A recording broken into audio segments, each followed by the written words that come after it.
حضرت علی رضی الله عنه بخپلو شاګردانو ته ډېر وصیت کاوه ول تاسو به د چند خبرو کې ډېره تلوار کوئ د ټولو سمخ کې هغې به وې عجلوا بالفریضة قبل الفوت چې کله فرضي لمونځ در باندې رالی په هغې کې ډېر تلواره کوئ دستي ادا کوئ پوتېدو قضا کېدو ته یې مه رسوئ او عجلوا بالتوبة قبل الموت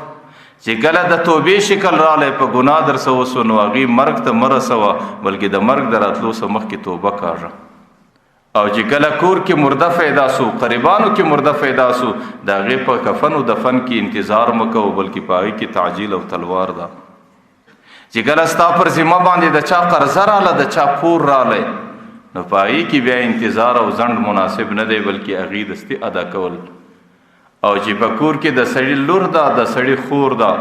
د سړي بچی دی د سړي ورور دی د سړي زوی دی هغې د بلوغ حتی ورسېدی نو د هغې په نکاح کولو کې بیا ځنډ نه کول په هغې کې تلوار کول حضرت علی رضی الله عنه به خپلو متعلقینو ته د چند خبرو وصیت کوئ چې په دې کې تلوار مناسب دی